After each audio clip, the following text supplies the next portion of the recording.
I lost the footage for the beginning of the video, the intro. But here's what I said. Here's basically a reenactment of it. Hey guys, it's like 6 a.m. and we're gonna catch catfish, bluegill, and bass at the lake. And it's gonna be fun, but yeah, I'll catch you guys in the future.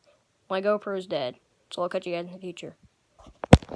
That's a reenactment of it. So yeah, here's a clip where I caught a fish, because my GoPro was dead, actually. I predicted the future, my GoPro was dead.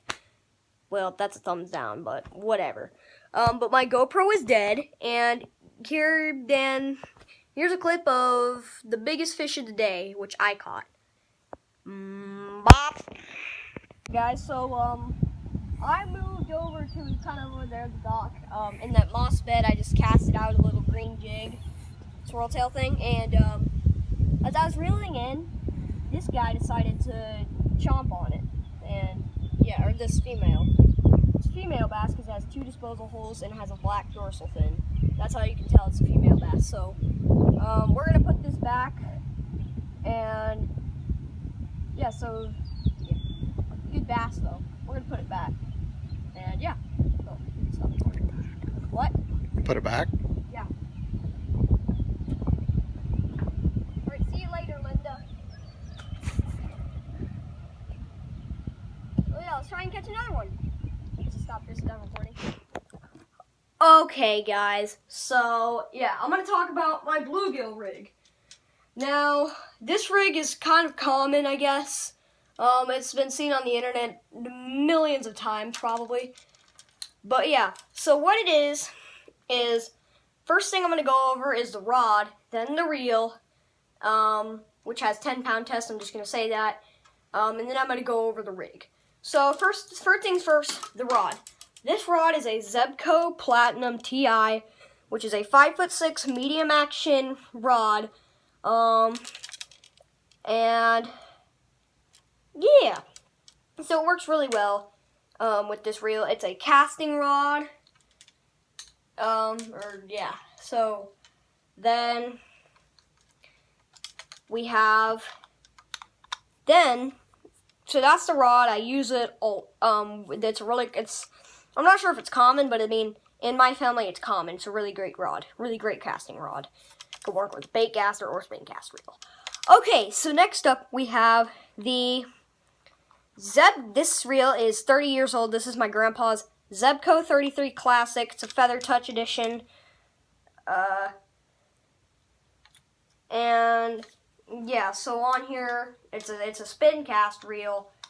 So that means you hold the button down, and then whenever you're gonna cast, you let go of the button and it casts, or you can just click the button and it drops down.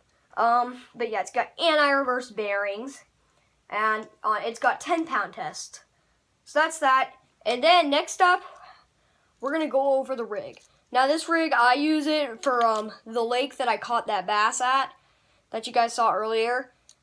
This bass, and then I also caught this bass. Well, on both of those days, we caught a ton of bluegill. We didn't use them for bait for bass or catfish. We used them for catfish bait, but we almost caught a couple. We almost caught a couple catfish that are like 10 pounds, maybe 9 pounds if we were. Maybe it was like 6 pounds, maybe 7 if we were lucky. But yeah, anyways.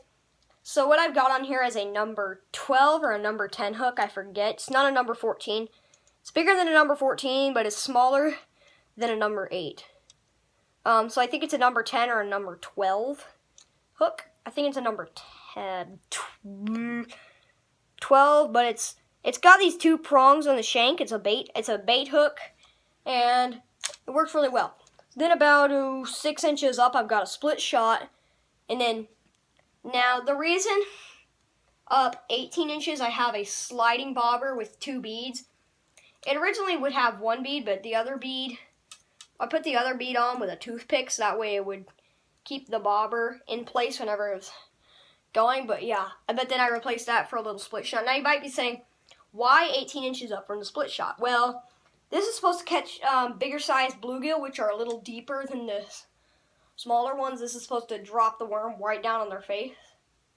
But yeah, it works really well. It's just a little tiny teeny tiny split shot, and then 2 bobber beads, this sliding float thing, split shot, number either 10, it's a number 10 or number 12 hook. So here's some tips for bluegill.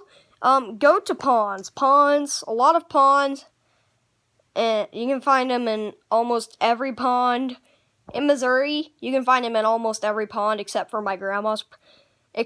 probably my grandma's farm, on every farm pond with fish in it. Every one of those states, every single farm pond in the state except for probably my grandma's pond has bluegill in it.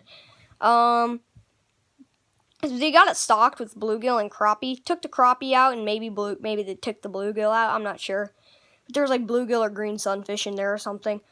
But yeah, so next up, I mean, you can catch them with lakes, and if you're gonna catch them in huge, if you're gonna catch huge bluegill like 2 pound plus, you can use jigs on a bobber, like 16 ounce, like an 8 ounce or like a 16th ounce jig head or an 8th ounce jig head on there, and then throw on like a swirl tail grub thing, and you'll catch big bluegill in some ponds.